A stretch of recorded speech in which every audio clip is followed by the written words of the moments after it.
السلام علیکم ورحمۃ اللہ وبرکاتہ۔ ربی شرح لی صدری ویسر لی امری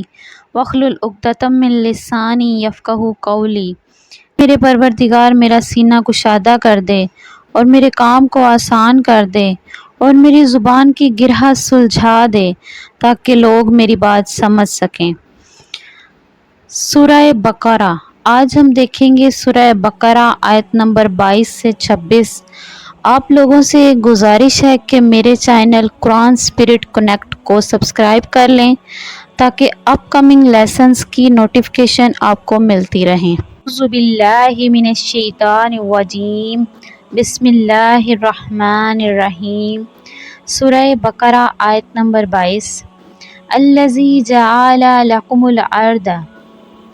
جس نے بنائے تمہارے لیے زمین، فراشن فرش، والسماء اور آسمان، بناء چھت، وانزل اور اتارا، من السماء آسمان سے، ماء پانی، فاخرج پھر نکالے، بھی اس کے ذریعے، من الثمرات پھل، رزقاً رزق، لکم تمہارے لیے، فلا تجعلوا سو نہ ٹھہراؤ، للہ اللہ کے لیے، انداداً کوئی شریک، وانتم اور تم تعلمون جانتے ہو۔ وہ پروردگار جس نے تمہارے لیے زمین کو بچھونا بنایا اور آسمان کو چھت، اور آسمان سے پانی برسایا، پھر اس کے ذریعے تمہارے رزق کے طور پر پھل نکالے، لہٰذا اللہ تعالیٰ کے ساتھ شریک نہ ٹھہراؤ جبکہ تم یہ سب باتیں جانتے ہو۔ اسلام کے بنیادی عقیدہ توحید کی دعوت دی گئی ہے اور مختصر انداز میں اس کی دلیل بیان کی گئی ہے۔ اہل عرب یہ مانتے تھے کہ ساری کائنات کو پیدا کرنا، آسمان اور زمین کی تخلیق، آسمان سے بارش برسانا، اس سے پیداوار اگانا، یہ سب کام اللہ تعالیٰ کے ہیں۔ اس کے باوجود یہ عقیدہ رکھتے تھے کہ اللہ تعالیٰ نے بہت سے کام بتوں کے سپرد کر رکھے ہیں اور وہ بت اپنے کام میں براہ راست فیصلہ کرنے کی صلاحیت رکھتے ہیں، لہٰذا وہ ان بتوں کی عبادت اس لیے کرتے تھے کہ وہ ان کی مدد کریں۔ اللہ تعالیٰ نے فرمایا کہ جب ہر چیز پیدا کرنے والے ہم ہیں اور ہمیں کائنات چلانے کے لیے کسی کی مدد کی ضرورت نہیں، تو عبادت کسی اور کی کرنا کتنے بڑے ظلم کی بات ہے۔ ان کنتم، اور اگر تم ہو، فی ریب شک میں، مما نزلنا، اس سے جو ہم نے اتارا یا ہم نے جو نازل کیا، علی عبدنا اپنے بندے پر، فاتوا تو لے آؤ، بسورۃ کوئی ایک صورت، من مثلہ اس جیسی، ودعوا اور بلا لو، شہداءکم اپنے مددگاروں کو، من دون اللہ اللہ کے سوا، ان کنتم اگر تم ہو، صادقین سچے۔ اگر تم اس قرآن پاک کے بارے میں ذرا بھی شک میں ہو جو ہم نے اپنے بندے محمد صلی اللہ علیہ وآلہ وسلم پر اتارا، تو اس جیسی کوئی ایک صورت ہی بنا لاؤ، اور اگر سچے ہو تو اللہ تعالیٰ کے سوا اپنے تمام مددگاروں کو بلا لو۔ فَإِن لَمْ تَفْعَلُوا، پھر اگر تم نہ کر سکو، وَلَن تَفْعَلُوا اور ہرگز نہ کر سکو گے، فَاتَّقُوا النَّارَ الَّتِي تو ڈرو آگ سے جس کا، وَقُودُهَا ایندھن ہے، الناس لوگ، وَالْحِجَارَةُ اور پتھر، اُعِدَّت تیار کی گئی ہے، للکافرین کافروں کے لیے۔ پھر بھی اگر تم یہ کام نہ کر سکو اور یقیناً کبھی نہیں کر سکو گے، تو ڈرو اس آگ سے جس کا ایندھن انسان اور پتھر ہوں گے، جو کافروں کے لیے تیار کی گئی ہے۔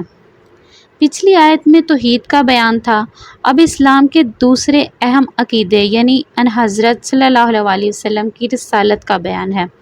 اور عرب کے جو لوگ قرآن پر ایمان لانے کی بجائے یہ الزام لگاتے تھے کہ آپ صلی اللہ علیہ وسلم شاعر ہیں، انہوں نے اپنی طرف سے یہ کلام بنا لیا ہے۔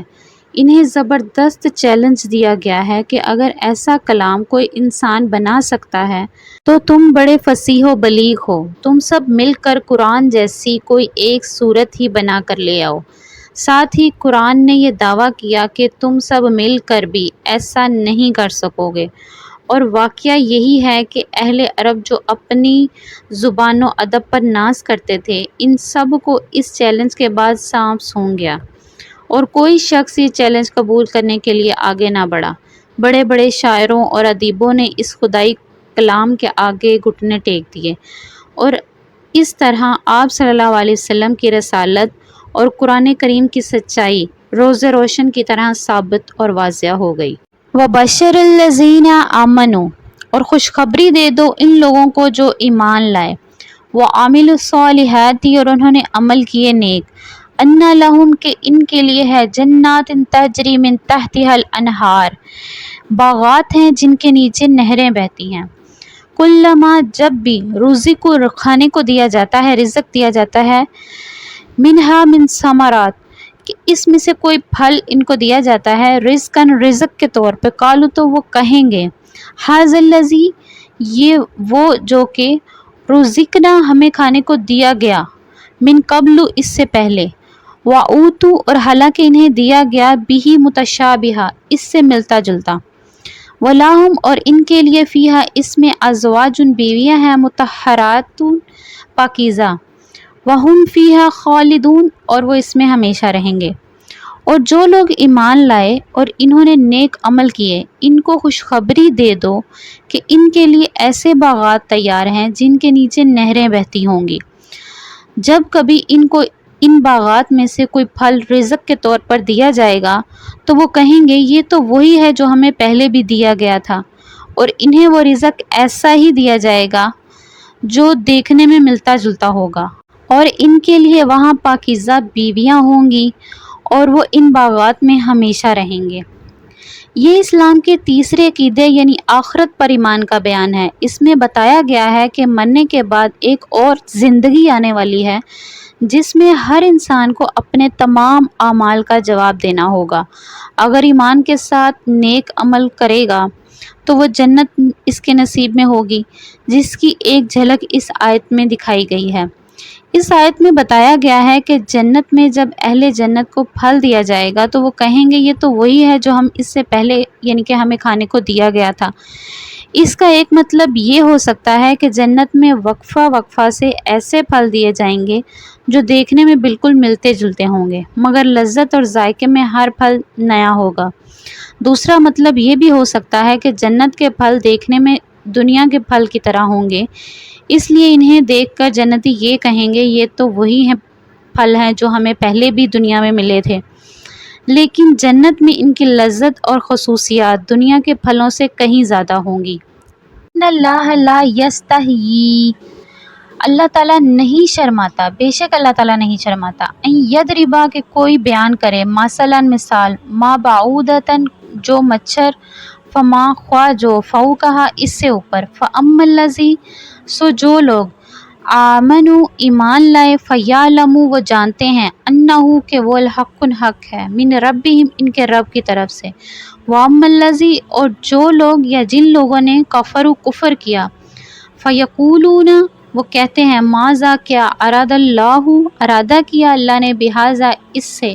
مثلا مثال بیان کرنے کا، یضل بہ کثیرا، وہ گمراہ کرتا ہے اس سے بہت سے لوگوں کو، ویہدی بہ کثیرا، اور ہدایت دیتا ہے اس سے بہت سے لوگوں کو، وما، اور نہیں، یضل بہ، گمراہ کرتا اس سے، الا الفاسقین، مگر نافرمانوں کو۔ بے شک اللہ اس بات سے نہیں شرماتا کہ وہ کسی بات کو واضح کرنے کے لیے کوئی بھی مثال دے، چاہے وہ مچھر جیسی معمولی چیز کی ہو یا کسی ایسی چیز کی جو مچھر سے بھی زیادہ معمولی ہو۔ اب جو لوگ مومن ہیں وہ خوب جانتے ہیں کہ یہ مثال ایک حق بات ہے، ان کے پروردگار کی طرف سے آئی ہے، لہٰذا جو لوگ کافر ہیں وہ یہی کہتے ہیں کہ بھلا اس حقیر مثال سے اللہ تعالیٰ کا کیا مطلب ہے۔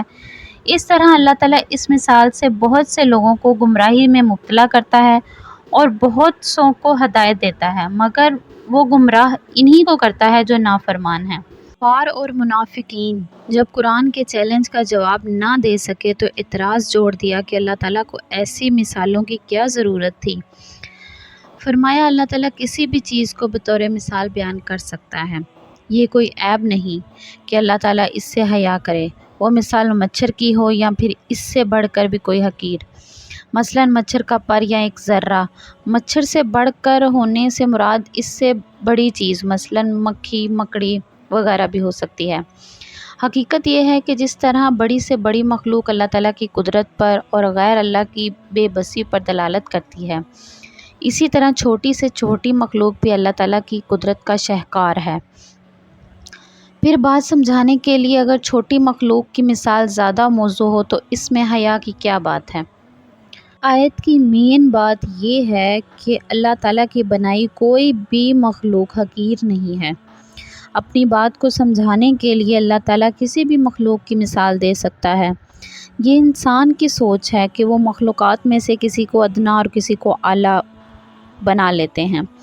اللہ تعالیٰ نے اپنی کوئی بھی مخلوق کو حقیر پیدا نہیں کیا۔ صدق اللہ العظیم۔